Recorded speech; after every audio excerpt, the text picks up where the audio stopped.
Salam sejahtera semua pelajar. Hari ini kita akan belajar tajuk menggunakan perhubungan ruang dan masa. Oke, adalah salah satu kemahiran proses sains juga lah. Baik, dalam buku teks kamu nih, muka surat 6, oke, dia menerangkan di sini menggunakan perhubungan ruang dan masa ialah kemahiran memerihalkan perubahan sesuatu kejadian atau fenomena berdasarkan perubahan parameter, seperti lokasi, arah, bentuk, saiz, isi padu, dan berat mengikut urutan. Baik, cikgu jelaskan. Cikgu kecilkan dulu nih.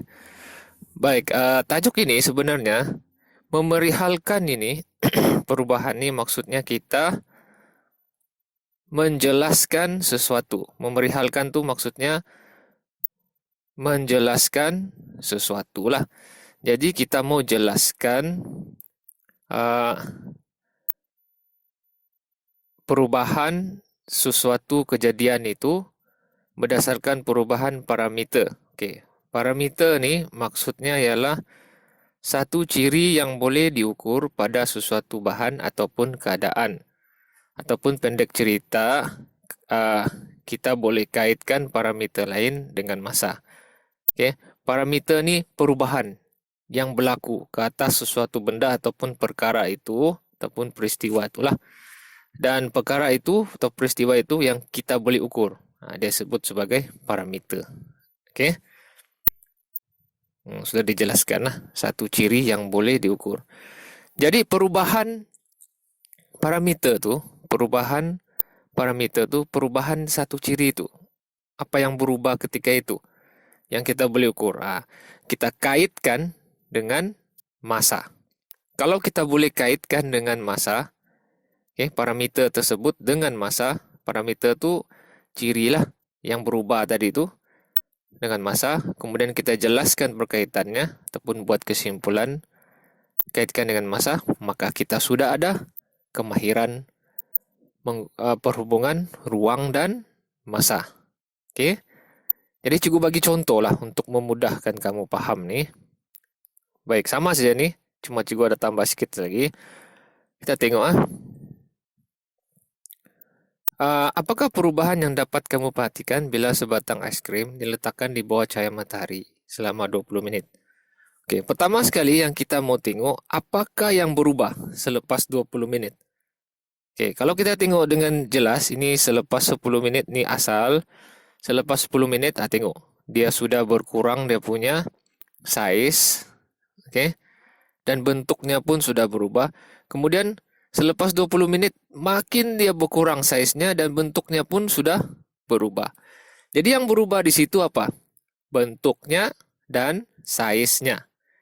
Jadi itulah, adakah bentuknya itu kita boleh ukur? Ya, boleh. Bentuk kan, bentuk bulat, bentuk bujur. Satu lagi, saiznya semakin mengecil. Kan? Jadi kita boleh ukur tuh, besar, kecil. Kan boleh ukur.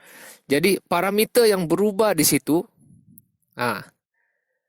ialah bentuk dan saiz ais krim. Okey? Mula-mula kita mesti tahu dulu. Untuk buat perhubungan ruang dan masa, kita mesti tahu apakah yang berubah. Apabila ada menggunakan masa lah. Apabila ada masa di situ. Okey, macam ni kan selepas 20 minit, apa yang berubah? Jadi dia bilang sini yang berubah, bentuk dan saiznya. Okey?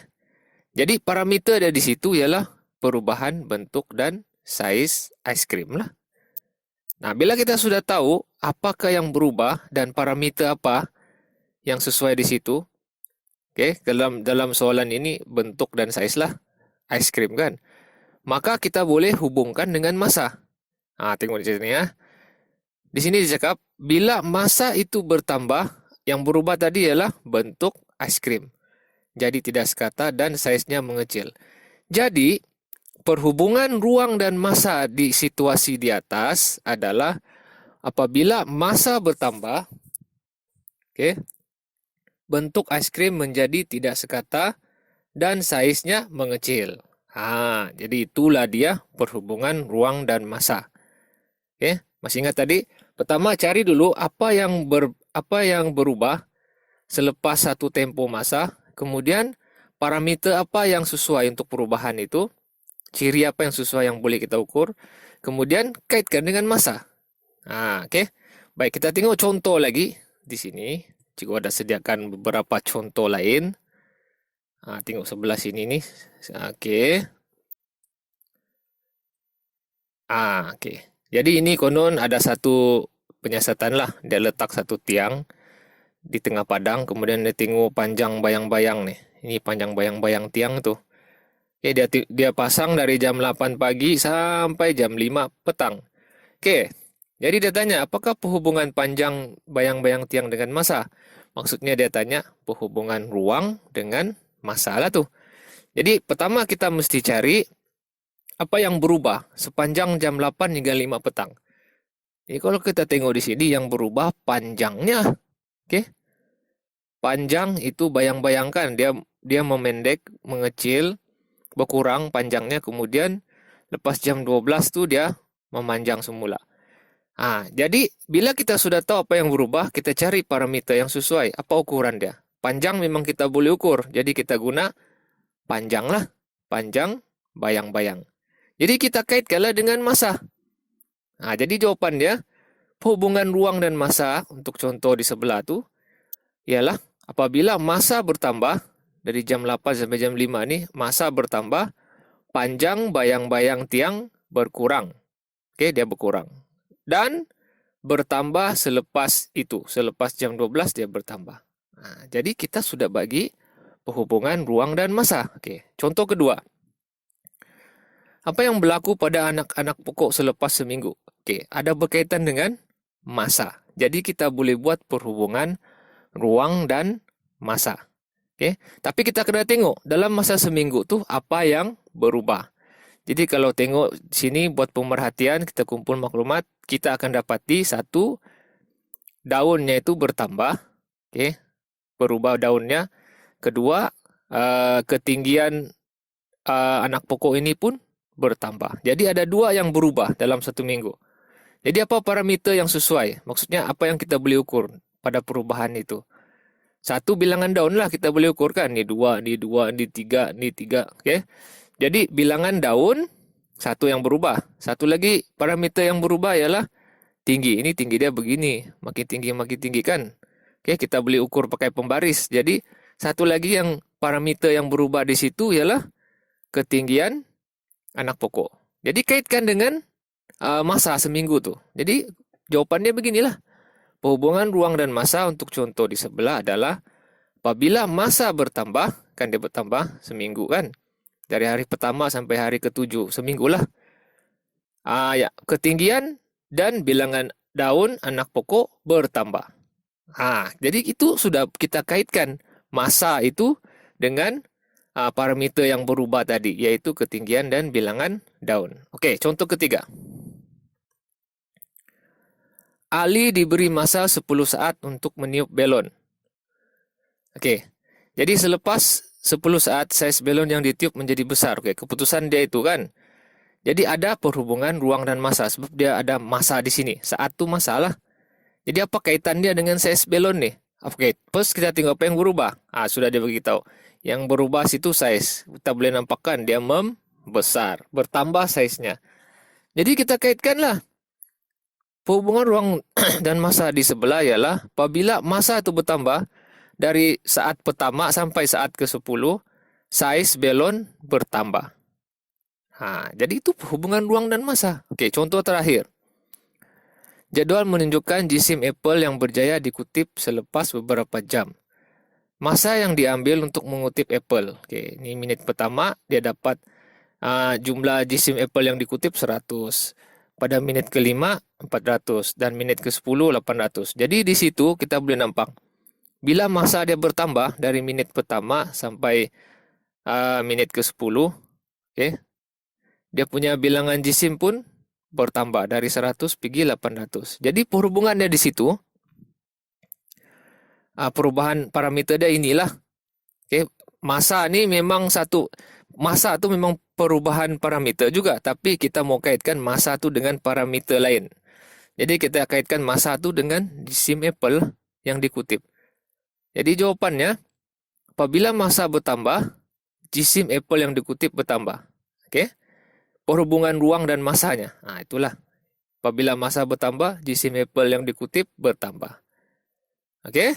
Nah, jadi itu beberapa contoh tentang perhubungan ruang dan massa. Bagaimana kita boleh kaitkan itu. Oke, kita pergi muka surat seterusnya. Muka surat 7. Di sini ada satu activity Ria. Oke. Tentang do dan massa. Sepatutnya kita buat, tapi kita bincangkan sajalah. Oke. Alat dan bahan. Oke, katakan kita ada satu cawan tepung gandum, 150 ml air suam, satu sudu kecil gula, satu sudu kecil yeast, bekas plastik, penanda biru dan merah. Oke.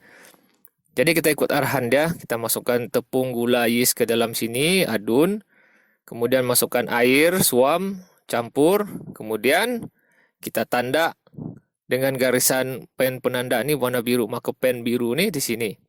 Ketinggian awal ya lah. Paras awal ya. Oke, paras awal ya. Lepas itu kita biarkan selama 30 menit. Oke. Bila dia ada kaitan dengan massa, maka di situ ada kemahiran perhubungan ruang dan massa. Oke, asal ada massa, kita kaitkan dengan perhubungan ruang dan massa. Kemudian inilah hasilnya kalau kita buat, dia akan jadi macam gini. Oke. Yang berubah di situ apa? Cikgu bagi jawaban dia. Oke. Jadi bila kita biarkan selama 30 menit, tengok. Tadi di garisan biru kan, sekarang di garisan merah sudah, dia punya tinggi itu do. Paras akhir dia tuh, tinggi do tuh sudah berubah. Jadi, apa parameter dia di situ? Kita boleh sukat ke tinggi? Boleh. Jadi, ketinggian do itu adalah parameter yang berubah. Sekarang kita kaitkanlah dengan massa. Baik, jadi sini ada soalannya. Bagaimanakah parameter do yang telah kamu kenal pasti berubah dengan massa? Bila dia tanya begini, dia tanya perhubungan ruang dan massa. Jadi jawapan dia ialah parameter do yang telah kita kenal pasti ialah ketinggian do. Jadi bagaimana dia berubah dengan massa? Bila massa itu semakin bertambah dari minit pertama sampai minit ke-30, kita dapati ketinggian do itu juga ikut bertambah. Jadi kita sudah bagi perkaitan. Ini cikgu jelaskan. Selepas 30 menit, do telah mengembang. Maksudnya dia menjadi lebih tinggi lah. Yang garisan pen marker merah tuh berbanding ketinggian asal pen marker biru. Jadi parameter yang berubah situ ialah ketinggian do. Cikgu ulang sudah balik. Jadi perhubungan ruang dan massa di sini ialah apabila massa itu bertambah dari minit pertama hingga 30, ketinggian do pun bertambah. Oke. Dan last kali. Ini soalan kebat ini. Hafiz melepaskan belon yang ditiupkan ke udara dari tingkat bawah sekolah. Selepas 10 saat belonnya menjadi kempis dan berada di tingkat 1. Apakah parameter yang berubah dengan massa? Oke. Ada berkaitan dengan 10 saat kan, dan berkaitan dengan massa. Maksudnya dia suruh cari perhubungan ruang dan massa. Jadi cikgu sudah lukislah. Harap kamu boleh paham lah nih ya. Jadi ini si Hafiz, dia tiup belon. Kemudian selepas 10 saat belonnya di tingkat 1 dan kempis. Jadi apa yang berubah situ? Dalam masa 10 saat yang berubah ialah kedudukan belon lah. Mula-mula dia di bawah kan, lepas tu dia di tingkat 1. Apalagi yang berubah di situ? Saiz, bentuk belon. Oke. Bentuk belon. Sebab ini dia bulat, mula-mula dia tiup besar kan. Bila dia lepas dia kempis, bentuk belon pun berubah. Oke, apa lagi yang berubah di situ? Kalau kita tengok di sini, saiz belon. Oke, ini saiznya besar, ini saiznya kecil. Oke, apa lagi? Satu lagi yang berubah ialah ketinggian belon. Oke, itu sudah sesuai lah. Jadi ada 3 saja parameter yang berubah dengan massa. Satu, dalam masa 10 saat, kedudukan belon berubah dari tingkat bawah ke tingkat 1. Satu lagi, bentuk belon. Daripada bentuk bulat, bujur, dia berubah ke bentuk yang kempis tuh, leper. Dan satu lagi saiznya lah. Dalam masa 10 saat tuh mula-mula saiznya besar. Kembangkan, lalu jadi kempis, kecil. Oke. Jadi sudah cukup, tolong kamu jawablah. Maka dengan itu, tamatlah kelas kita pada hari ini. Selamat belajar.